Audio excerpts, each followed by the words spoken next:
유럽에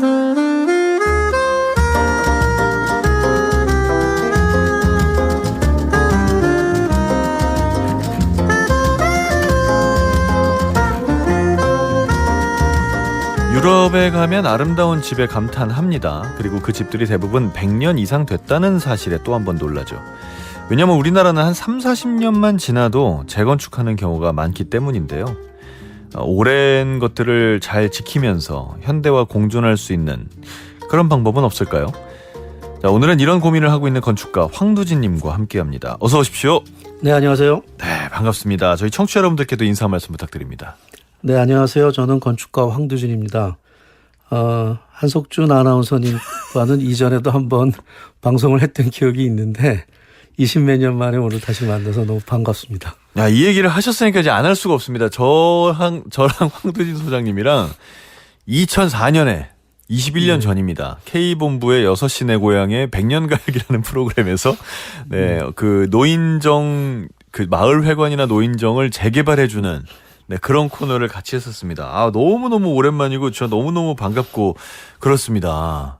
네. 잘 지내셨죠? 예, 저 뭐 잘 지냈고요. 네. 그다음에 뭐 국악방송하고도 또 역시 또 옛날에 좀 인연이 있어서 한 몇 개월 이렇게 게스트로 출연도 하고 그랬어요. 그땐 서초동에 계시던 시절이었는데. 네네네. 하여간 그래서 저한테도 굉장히 뜻깊은 자리입니다. 그때도 저랑 6시 내 고향 하면서도 그 한옥 얘기 많이 하셨고 오래된 건축물이 갖는 특징들에 대해서도 엄청 많이 설명해 주셨고 그때 기억나는 것 중에 하나가 그 뭐였더라? 이 전라남도나 경상남도 쪽에 가면 진짜 오래된 한옥들인데 아무도 안 살아서 없어져 가는 집들 있지 않습니까? 그 그렇죠. 폐가에 오래된 나무를 뜯어와서 가구를 만들면 좋다고 하셨던가? 그 나무의 결이 살아있는 그런 얘기 하셨던 것도 기억이 나요. 그러니까 2004년이면은 뭐 이따가도 말씀드리겠지만 이제 저희 사무실에서 한옥 작업도 꾸준히 하고 있는데 네네네. 2004년이면은 저희가 한옥 작업을 막 시작할 무렵이니까 제가 아마 관심이 굉장히 많이 있었을 거예요. 근데 말씀하신 것처럼 그 오래된 집에서 나오는 목재들 저희가 이제 고재라고 그러는데 네네. 그게 이제 일단 건조가 굉장히 잘 돼 있고 네. 하기 때문에 그 나무를 버리지 않고 다른 방식으로 재활용을 하면 여러 가지로 장점이 있죠. 그러니까요. 그 얘기를 하셨던 게 이제 20년이 지났는데도 제가 아직도 그 기억이 납니다. 서로 너무 기억을 잘하고 있어서 20년 동안 꾸준히 하셨네요. 그 한옥과 고택들에 대한 연구나 혹은 그 어떤 그 디자인 아이디어를 차용하는 일을 꾸준히 하셨어요. 예, 그때까지만 해도 이거 그냥 어쩌다가 하게 되는 일인가라는 생각도 있었어요. 그렇죠. 근데, 그럴 수 있죠. 근데 하다 보니까 또 계속해서 일을 하게 되고 그러니까 뭐 사회생활이라는 게 제 의지가 작동하는 부분도 있지만 또 사회가 원하면 또 거기 대응해야 되는 그런 그럼요. 부분도 있지 않습니까? 네네. 그래서 그거에 맞춰서 대응을 잘 하신 거군요. 뭐 열심히. 네. 그래서 25년 동안 이제 멋지게 사업을 하셨고 그 사업의 이름이 황두진 건축사 사무소의 대표십니다. 네네. 근데 어디는 보면 건축사라고 돼 있고 어디는 건축가라고 돼 있거든요. 이게 어떤 차이가 있나요? 그게 저희 분야에서도 종종 논쟁이 되는데요. 아, 그렇습니까? 네. 그러니까 건축이라는 건 뭐 인류 역사상 굉장히 오래된 분야잖아요. 아, 그럼요. 그런데 이제 이것이 그 사회가 복잡해지면서 소위 이제 자격증이라는 걸로 이제 좀 규제를 해야 될 필요가 생겼는데 그게 오래되지 않았어요. 그게 건축사거든요. 네. 자격증이 건축사인 거군요. 예. 그러니까 네. 건축가는 이제 저희 분야에서 일하시는 분들을 통칭할 때 건축가라고 하는 거고 건축사는 이제 그 중에서 자격증을 갖고 일하시는 분들을 얘기하는 건데 이 둘이 많이 겹치지만 또 좀 다른 점들도 있어요. 그러니까 예를 들어서 뭐 우리 잘 아는 뭐 르네상스 시대의 미켈란젤로 같은 분들 네. 조각가로 알려져 있지만 건축도 많이 했거든요. 그렇죠. 뭐 인류 역사상 가장 뛰어난 건축가 중에 한 분인데 그런 분을 우리가 미켈란젤로 건축사라고 할 수는 없는 거죠. 그 당시엔 자격증이 없었어요. 없었으니까. 그래서 이제 그렇게 용어가 구분돼서 사용되기도 하는데 요즘은 뭐 다른 분야들도 마찬가지지만 갈수록 이렇게 법과 제도의 영향을 우리가 많이 받지 않습니까? 그러다 보니까 이 두 개 개념이 조금씩 더 이렇게 접근하는 것 같아요. 우리나라에서는 늘 뭐 예외도 있긴 하지만 대부분은 단층 건물이었잖아요. 단층 그렇죠. 건물일 때는 뭐 사실 자격증까지 굳이라는 생각을 할 수 있는데 이게 복층이 되고 여러 층을 쌓아 올리면서 무너지면 사람이 죽지 않습니까? 그렇죠. 그러니까 그런 거를 어느 정도 안전을 담보할 수 있는지 이런 공부를 했는지 이런 자격증을 국가가 좀 할 필요는 있다고 저는 생각합니다.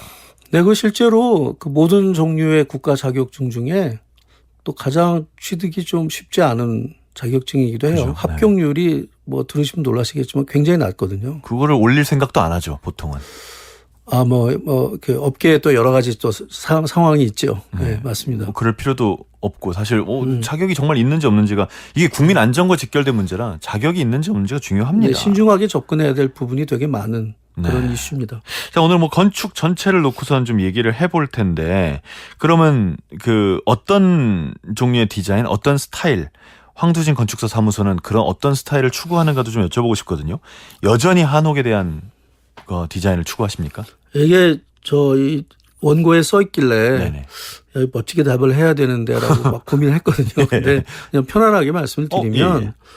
그 저희가 이제 한옥 작업을 꾸준히 하는 데서 아실 수 있겠지만 기본적으로 또 역사 전통 이런 거에 대해서 관심이 많이 있어요. 그런데 저희가 이제 회사에서 당연히 한옥만 하는 건 아니고 현대건축도 많이 하는데 한옥의 아이디어를 현대건축에 적용할 수 있는 게 또 많이 있습니다. 그중에 굉장히 근사한 아이디어들도 있거든요. 그래서 그런 것들에 대해서 일단 저희가 관심이 있고 사실 지금까지 해온 작업들을 주로 보면은 저희가 일단 처음에 서울 구도심에서부터 작업을 시작을 해서 네. 뭐 지금 뭐 현재는 이제 전국적으로 일을 하고 있긴 하지만 항상 어떤 프로젝트를 하든지 머릿속에 내가 이런 걸 하고 싶다는 생각보다는 야, 이 땅이 나한테 무슨 이야기를 해주는가. 이 상황이 어떤 가능성을 갖고 있을까. 그래서 그렇게 미리 주어진 조건들에서 뭔가 새로운 가능성을 마치 수수께끼 찾듯이 찾아내는 거 그게 저는 되게 재미있는 것 같아요. 그러니까 뭐 어떤 일을 하기 전에 난 이런 걸 할 거야라는 그 대답이 미리 머릿속에 있는 것보다는 그냥 어떻게 보면 백지 상태로 가는 거죠. 그래놓고 뭐 비유적인 표현이지만 이제 이야기를 나눠보는 거죠. 땅과 혹은 주변 상황과 여기다 뭐 지으면 좋겠니? 예, 뭐 그런 거. 그래서 가끔 가다가 저희가 이제 그 저희한테 의뢰하시는 분들 이제 생각하지 못했던 아이디어를 내게 되는 경우가 있는데 그게 받아들여져서 지어졌는데 결과가 좋다 그러면은 너무 행복한 일입니다. 그건. 결과가 좋은 일이 반복됐기 때문에 이 황두진 건축사 사무소가 지금의 인기를 유지하는 거 아닐까요? 뭐 그렇게 생각해 주시면 다행이고 하여간 그 결과가 그냥 자연스럽게 좋아지는 건 아니고 이제 저희도 노력을 많이 해야 되겠죠. 그리고 뭐 운도 좀 따라야 되고 또 많은 분들이 또 도움도 주셔야 되고 지금까지 운이 굉장히 좋았다고 생각해요. 그래서 땅과의 대화를 통해서 얻어낸 아이디어로 어떤 건축물을 설계를 하시면서 한옥의 요소, 전통의 요소를 많이 사용하시는 거죠. 저게 딱 제가 대답하려고 했던 내용인데 그렇습니까? 너무 네. 정리를 잘해주셨어요. 근데 한옥의 요소를 사용한다는 게 말로만 들으면 무슨 말인지 잘 모르겠거든요. 근데 지금 방금 저희 오픈 채팅방에 저희 제작진께서 사진을 올려줬습니다. 이 통인시장 입구에. 예. 네. 이걸 보고 있으면 한옥을 활용한다는 게 이거구나라는 거 느껴져요. 그러니까 그 여러 가지 방법 중에 하나일 텐데 네네. 일단 사진을 올려주셨으니까 통인시장 네. 그 이름이 아트게이트인데 아트게이트. 그걸 말씀드리면 이제 통인시장은 그 서촌이라고 보통 하죠. 네네. 경복궁 서쪽 지역에 있는 오래된 전통시장이 있어요. 그 전통시장이 이제 입구에 조형물을 만든 프로젝트였는데 네. 그때 제가 이제 무슨 생각을 했었냐면은 한옥의 요소나 개념을 사용을 하긴 하되 그게 꼭 직설적으로 우리가 흔히 보는 전통 한옥일 필요는 없겠다라는 생각을 한 거죠. 그러니까 실제로 저희가 그 작업하기 전부터 이게 주관하시는 분들이 이제 사전 작업을 많이 하셨는데 뭐 시민들 상대로 설문조사도 하고 그랬더라고요. 동네 초등학생들 상대로 그림 한번 그려봐라. 네. 그런 것도 하고 그래서 되게 재밌는 과정이었는데 그래서 그런 걸 모든 걸 종합을 했을 때 분명히 한옥에 한 발 담그고는 있지만 그럼에도 불구하고 좀 새로운 거 그래서 그게 자세히 보시면 일단 원래 우리 전통 한옥은 이렇게 곡선 부재가 별로 없어요. 근데 이게 전체적으로 좀 휘어 있거든요. 그리고 그 가운데 보면은 철판이 들어 있어 갖고 나무하고 철을 이렇게 합성을 해서 이 구조물을 만든 거예요. 그래서 그랬네요. 굉장히 가벼워 보입니다. 그리고 전체적으로는 뱃머리처럼 보여요. 그래서 마치 통인시장이라는 배가 이렇게 도시를 향해서 이렇게 딱 떠나가는 그 뱃머리 같이 뱃머리로 볼 수도 있군요. 네. 그리고 뭐 그때 저희는 여러 가지 생각 많이 했는데 이게 다리가 3개거든요. 예. 그러니까 우리 전통의 새 삼조고라고 있잖아요. 네네네. 이제 그게 동해안의 불사조인데. 네. 우리 고구려 상징이었죠. 예, 그런 거죠. 그래서 삼조고처럼 이게 좀 영원히 남았으면 영원히 시장의 상징으로서 자기 역할을 했으면 하는 생각도 있었고 그다음에 이제 거기 위에 보면은 지붕이 기와가 아니고 유리 지붕이에요. 네, 맞아요. 유리를 했어요. 네. 근데 그거는 이제 무슨 생각이냐면은 기와를 덮으면 그 밑에 이제 그늘이 지는데 그렇죠. 그 아침에 동쪽 햇살이 굉장히 예쁘게 들어오는 위치거든요. 맞아요. 이게 문이 그쪽으로 나 있죠. 예, 그러니까 제가 이게 뭐 땅과의 대화한다고 그랬는데 도시에서도 그런 식으로 대화를 하는 거죠. 네. 그래서 동쪽 햇살이 들어올 때 얘가 이 빛과 그림자가 이렇게 바닥에 쫙 떨어지면서 비 오고 눈 올 때 이제 그 우산 접고 할 수 있는 그런 여유 있는 공간의 역할도 해주지만 또 그런 이제 아름다운 전통 한옥에서 볼 수 없는 빛과 그림자의 또 조화를 또 볼 수 있는 가능성이 있어서 그래서 뭐 많은 분들이 이 통인시장에 가면 환대를 받는 느낌이다. 뭐 그런 말씀을 하세요. 그래서 저희는 그런 얘기 들으면 이제 굉장히 우리 의도가 잘 전달이 된 것 같아서 기쁘죠. 저는 일단 좀 놀란 게 저는 이걸 배 말고 다른 걸로 생각했거든요. 뭘로 생각하셨어요? 석가래와 처마 끝으로 생각했어요. 예, 맞습니다. 그러니까 거기서 아이디어가 온 건 맞아요. 그래요? 네, 거기서 아이디어가 온 건 맞는데 전체적인 조형으로 보면은 이렇게 약간 배 만드는 것 같은 그런 방식. 그런 성격이 있죠. 그렇군요. 자, 이렇게 정말 디자인 하나를 하는데도 스토리가 있습니다. 이렇게 한옥의 어떤 디자인을 차용해서 현대에서 편하게 쓸 수 있는 그런 건축물을 계속해서 만들 수 있는 게 진짜 사실인데, 근데 그럼에도 불구하고 한옥이라고 하면 불편함이라는 단어가 동시에 연상이 되거든요. 한옥에 있는 어떠한 부분을 현대 건축에 살린다. 그러면서 동시에 편리할 수도 있나요? 이거 물론이죠. 근데 이제 우리가 보통 한옥이 불편하다라고 그 생각을 하게 되는 배경에는 그 한옥이 근대 이후에 충분히 진화 발전을 할 기회를 좀 못 가졌어요. 우리가 뭐 나라도 좀 뺏겼고 뭐 여러 가지 그 상황이 있었기 때문에 그래서 예를 들어서 이제 저희 어머니 같은 분도 저희가 이제 한창 한옥 작업 시작했을 때 아파트에 살고 계셨는데 혹시 한옥으로 이사 가실 생각이 있으시냐, 내가 잘 고쳐드릴 수 있을 것 같다 했는데 저희 어머니가 제가 어렸을 때 한옥에 살았거든요. 예, 나는 아직도 한옥이 용서가 잘 안 된다. 너무 고생을 많이 하신 거죠. 너무 고생을 많이 하신 거죠. 그런데 이제 아까 질문에 답을 드리자면 다행히 요즘 이제 우리가 기술이 굉장히 발달했고 다양한 뭐 공법이나 재료 같은 것들이 많아졌잖아요. 근데 그런 것들을 한옥에다가 잘 적용을 하면 어떤 식의 결과를 얻을 수 있냐면은 집에 딱 들어가면 분위기는 아주 전통스러운 그런 분위기인데 나는 그 안에서 21세기 사람처럼 살 수 있는 거예요. 그러니까 뭐 무선 인터넷 다 되고 근데 화장실, 주방 다 현대식으로 꾸밀 수 있고 냉난방 다 되고. 화장실 집안에 있어요? 예, 화장실 집안. 요새 하면 화장실은 다 한옥들은 화장실이 다 집안에 있고 무엇보다 옛날에 이제 한옥은 우풍이라고 그래가지고 단열이 잘 안 됐었는데 요즘에 이제 현대 단열재들이 좋은 게 많으니까 한옥에 들어가서 살아도 정말 그냥 전혀 이전하고는 다른 그러니까 여름에 시원하고 겨울에 따뜻하게 그렇게 얼마든지 지낼 수 있는 그런 세상이 됐습니다. 그렇게 지어도 한옥이라고 볼 수 있나요?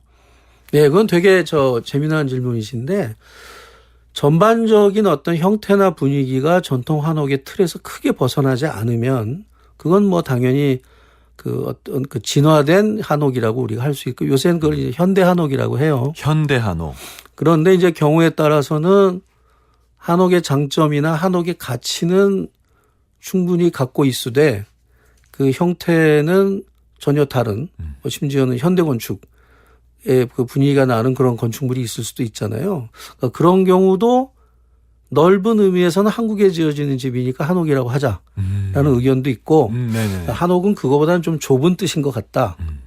그 고유명사까지는 아니지만 그 비슷한 의미인 것 같다라고 하시는 분들은 그런 것들은 좀 다른 의미로 다른 명칭으로 불러야 되지 않을까라고 하는 경우도 있습니다. 저는 그냥 순수한 한옥과 한옥의 가치를 담은 현대건축은 조금 구별할 필요는 있다고 생각하는 편이에요.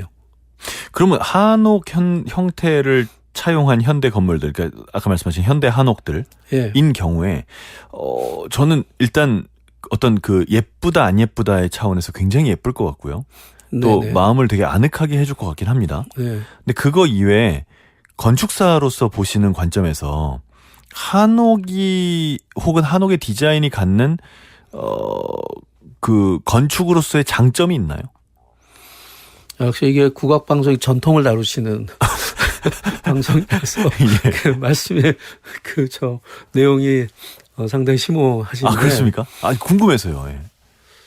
그 이제 이렇게 말씀드릴 수 있어요. 그러니까 그 우리가 보통 생각하는 뭐 한옥의 기와지붕 이런 거 잠깐 잊어버리고 이 집이 우리를 위해서 뭘 해주는 집인가를 한번 생각을 해보면 예를 들어서 오늘 지금 바깥 날씨가 흐린데 네, 좀 있으면 비가 오겠죠. 네. 장마가 시작됐으니까.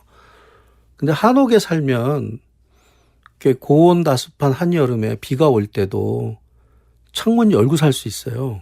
왜요? 위에 처마가 있으니까.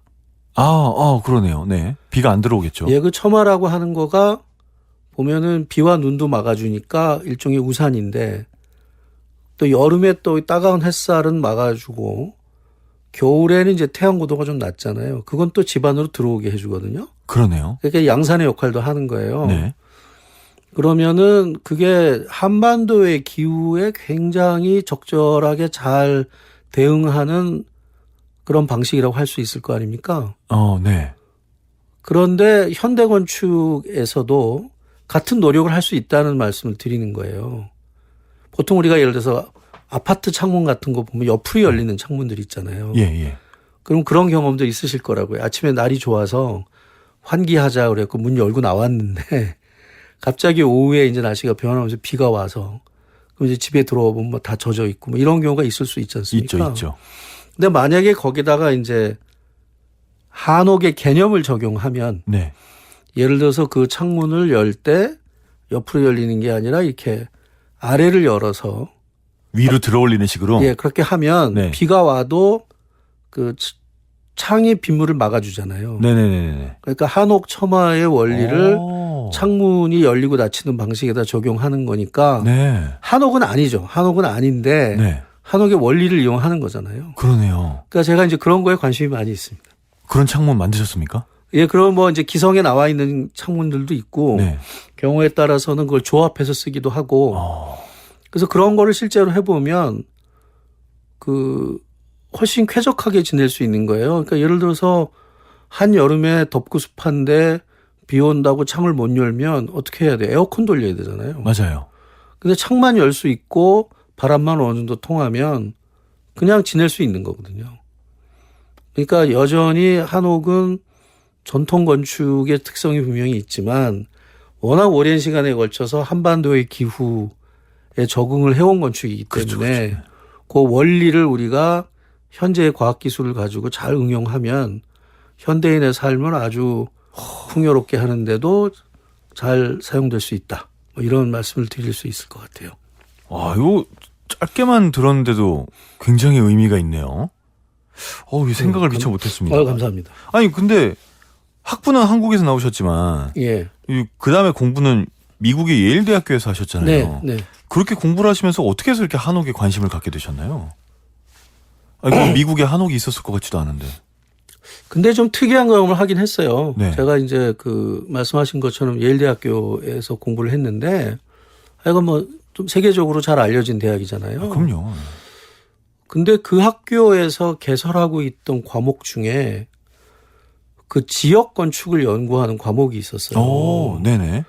그러니까 보통 우리가 미국은 전통이 짧은 나라라고 생각하지만 역사가 짧은 나라라고 생각하지만 그러기 때문에 역설적으로 미국 사람들은 또 자기네 전통을 그만큼 소중하게 생각하는 경향이 있더라고요. 그러니까 세계적인 대학인데 거기서 뭐 오로지 글로벌한 것만 가르치는 게 아니라 학교가 있는 그 지역의 건축을 연구하는 그런 강의가 있는 거예요. 네. 그래서 그거를 이제 제가 청강을 했었는데 네. 그러다 보니까 뭐 그냥 사소하게 느껴졌던 거를 이렇게 깊이 있게 연구했을 때 얻어지는 결과가 이런 거구나라는 체험을 많이 했고 학교 선생님들도 심지어 되게 놀라 갔더니 머리맡 위에 이렇게 조그만 나무로 만든 무슨 조그만 집 모형 같은 게 있어서 이게 뭐냐 그랬더니 이게 우리 조상님이 머무는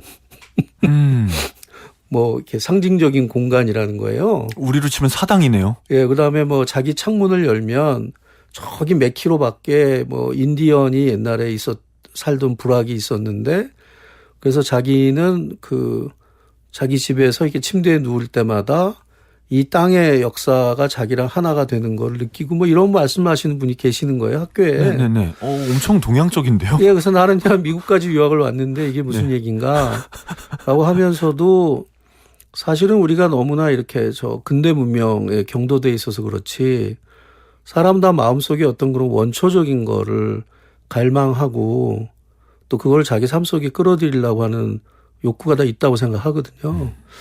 그래서 그때 심리적으로는 그러한 태도가 소위 말하는 게 밑밥을 좀 깔아줬던 것 같아요. 그러다가 한국을 왔는데 의외로 이제 주변에서 내가 북촌에 한옥을 하나 사서 고치고 싶은데 그걸 좀 해 주실 수 있냐라는 이제 의뢰가 오는 거죠. 처음에는 그걸 왜 내가 하지? 뭐 전 준비가 안 돼 있었으니까. 근데 생각을 해보니까 내가 유학 시절에 배웠던 그 어떤 지역에 대한 관심 그리고 그 지역에 특화된 건축에 대한 관심이라고 하는 게 아마 이런 거하고 연결이 있는 거겠구나 싶어서 사실 처음에는 공부 삼아 생각해보자라는 생각으로 시작을 했는데 첫 경험은 다 그렇죠. 예, 그게 이제 하나가 둘이 되고 둘이 셋이 되면서 지금도 그냥 꾸준하게 하고 있습니다. 첫 번째 하나를 엄청 잘하셨나 봅니다. 자, 이렇게, 뭐 그렇게 생각 안 할 수가 있나요?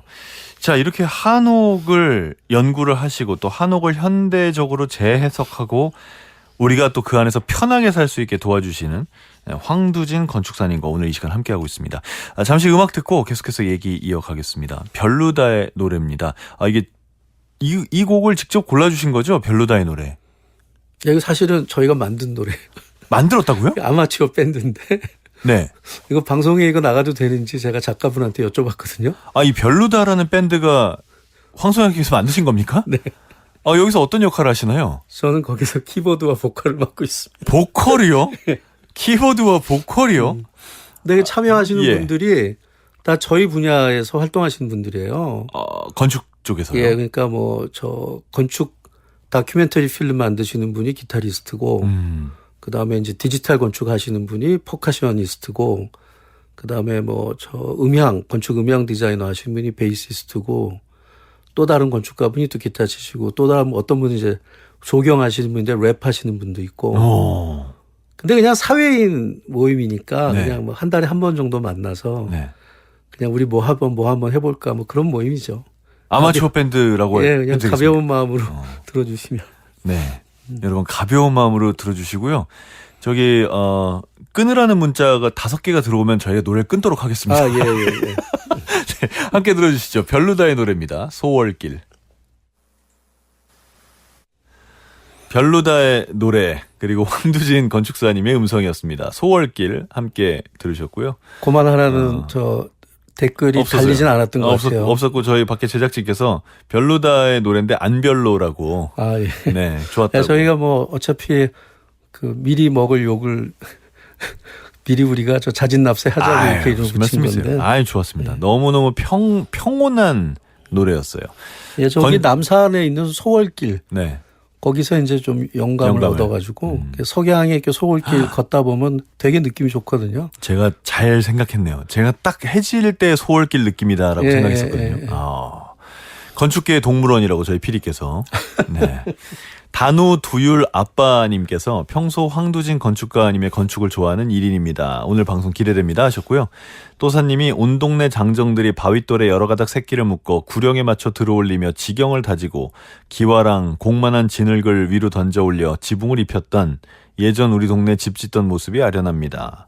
4426님 어떤 건축을 하셨는지 궁금하네요. 귀 쫑긋 하셨습니다. 계속 설명할게요. 1966님 한옥은 포근하고 아늑함이 느껴져서 그리워지는 시간이네요. 3560님 노래 너무 좋아서 듣다가 녹음해버렸어요. 괜찮지요? 너무 감동이에요 하셨습니다. 음원이 없습니까? 저희가 이걸 뭐 아마추어니까 공식적으로 음원 발표한 건 아니고 유튜브에 가서 네, 채널만 만들어 놓으셨나요? BYULRUDA를 치시면 BYULRUDA 별루다. 별루다. 예, 별루다죠. 별루다를 네. 치시면 거기 이제 곡이 좀 여러 곡 올라와 있긴 해요. 네. 자, 녹음하신 분 이렇게 해서 다시 들을 수 있다고 하니까요. 네, 좋은 음원으로 들으시려면 한번 찾아가 보시기 바랍니다. 자, 오늘은 네. 황두진 건축사 사무소의 대표이자 가수 황두진 건축사님과 함께하고 있습니다. 예. 그, 건축 얘기를 한 개씩 좀 본격적으로 해볼까 합니다. 일단은 그 건축사님들은 그 부담이 좀 있을 것 같아요.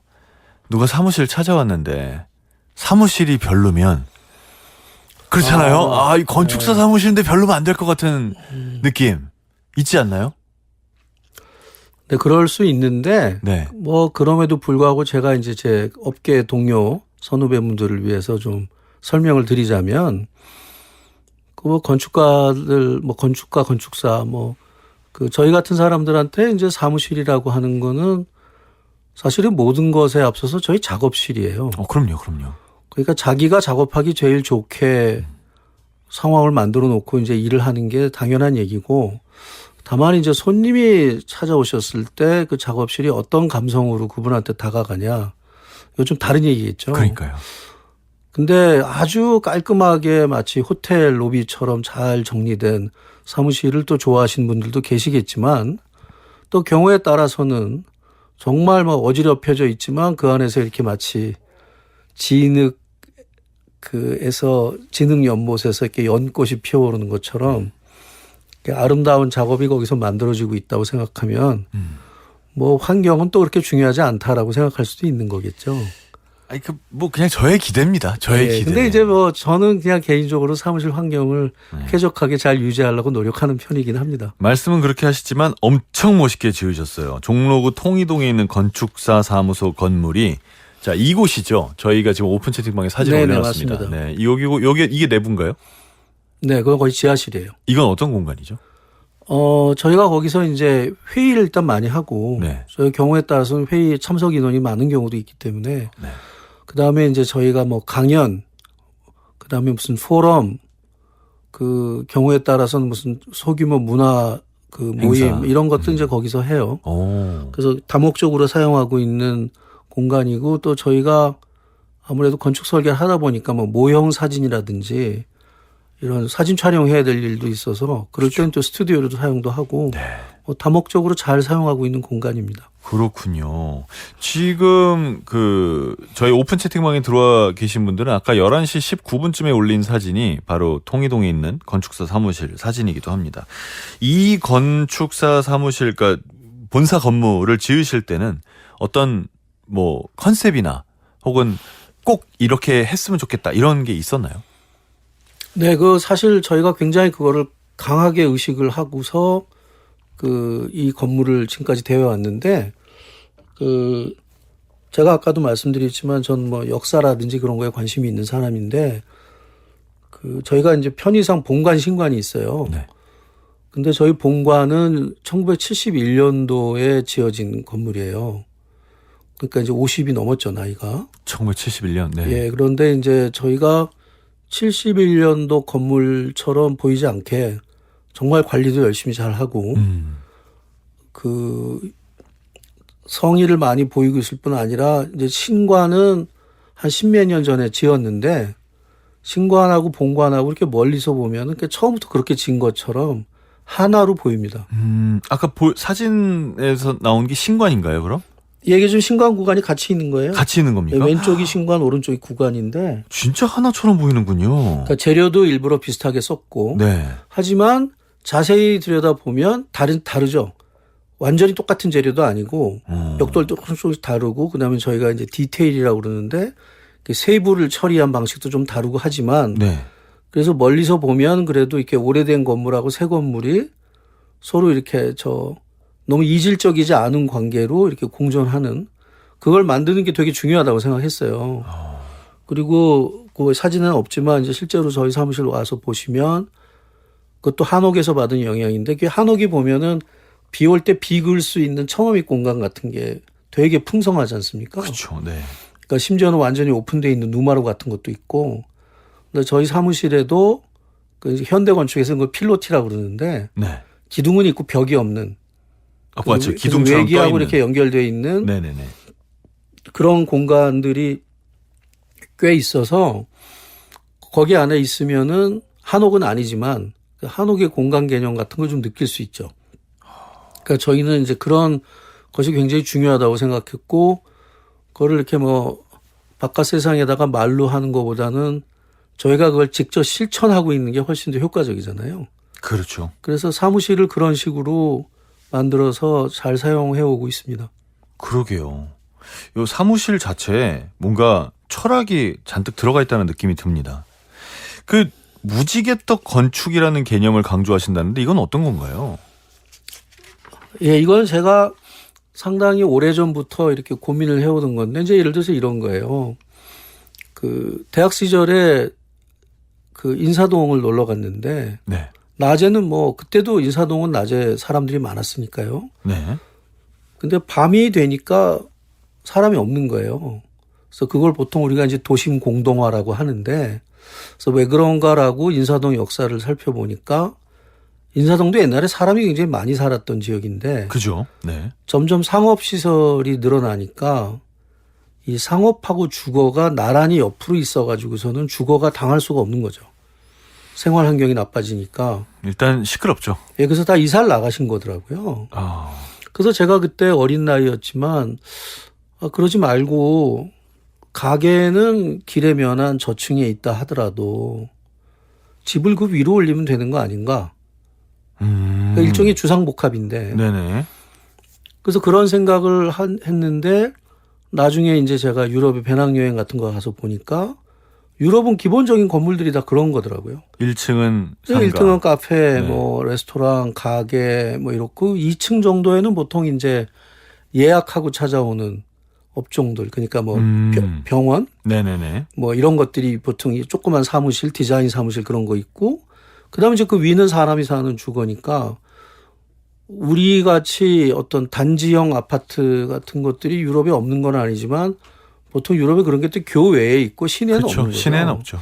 그래서 제가 그때 이제 그 젊었을 때 그런 걸 보면서 이렇게 도시 속에서 사람이 사는 방식이 이렇게 수직으로 그 상업과 주거를 이렇게 구분해서 계획을 하면 이게 도심에도 충분히 사람이 살 수 있겠네라고 생각을 했고, 그거를 이제 남한테 설명을 해야 되는데, 저희 건축가들이 이제 말을 어렵게 하기로 유명한 거거든요. 근데 이제 전 그런 게 조금 싫어서 네. 그냥 누가 들어도 쉽게 알 수 있는 표현이 없을까 하다가 마침 여기 또 국악방송이네요. 다시 또 이제 전통의 좀 개념 네. 빌려와서 우리 무지개떡이라는 전통 떡이 있잖아요.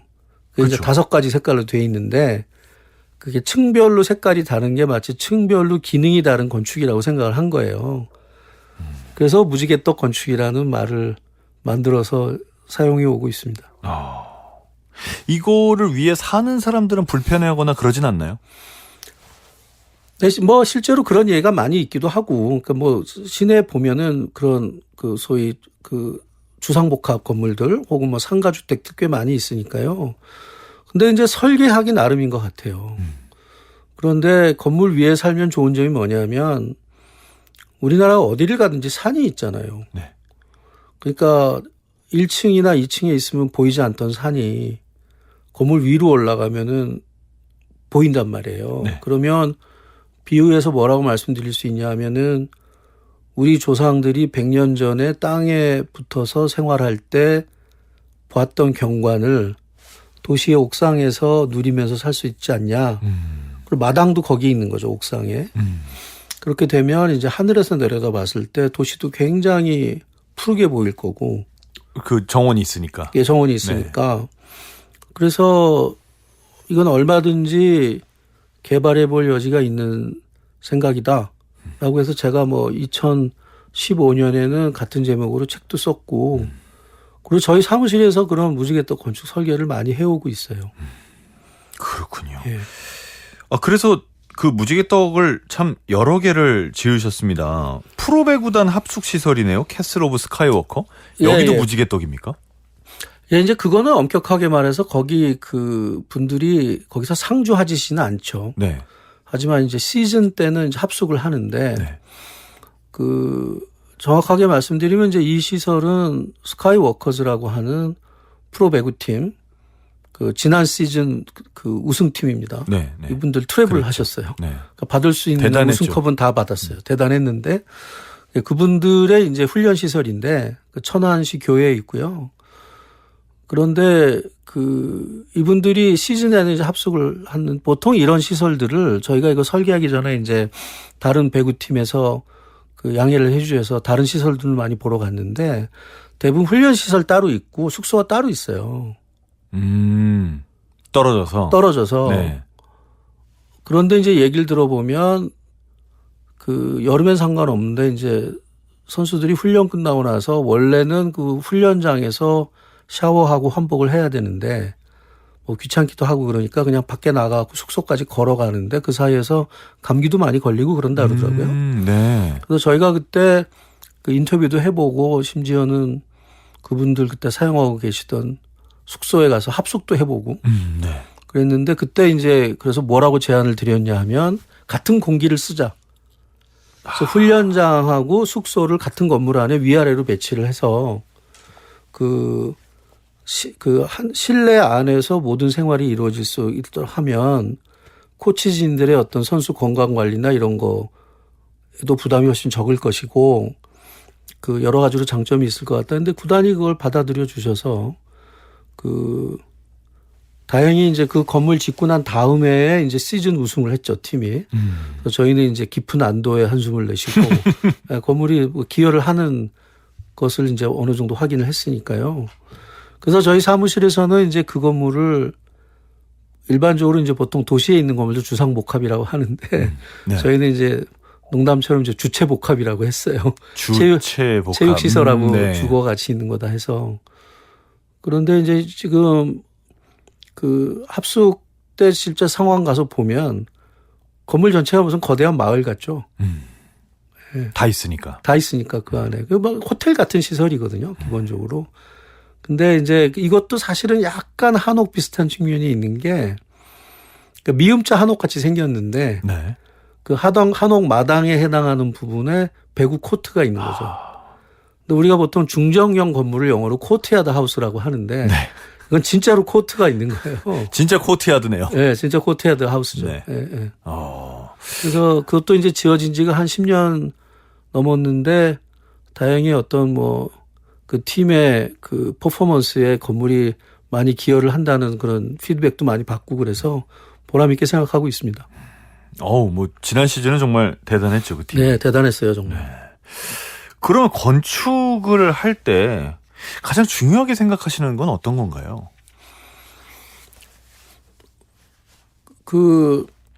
뭐 일단은 그 안에서 사람들이 생활하는 거잖아요. 네. 그러니까 인간의 삶을 담는 그릇이란 말이죠. 네.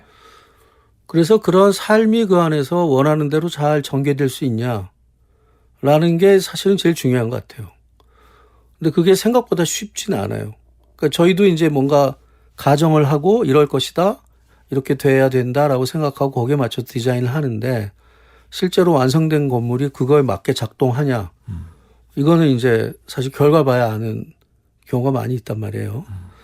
그래서 그 아까도 말씀드렸지만 경우에 따라서 필요하다면 특히 이런 스포츠 선수 그 팀 같은 경우에는 뭐 한 1박 2일 합숙도 같이 해보고 그러면서 어떤 생활의 어떤 패턴이나 특성 같은 거를 옆에서 이제 참여적 관찰자로 이렇게 지켜보는 거죠.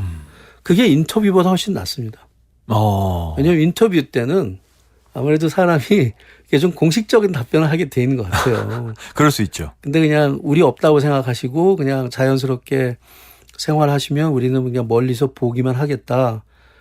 처음에는 물론 의식을 하시겠죠. 그분들도 이제 좀 지나면 그냥 없나 보다 생각하고서 자연스러운 행동이 나오는데 그럴 때가 이제 저희 같은 설계하는 사람들한테는 상당히 단서가 되는 경우가 많은 거예요.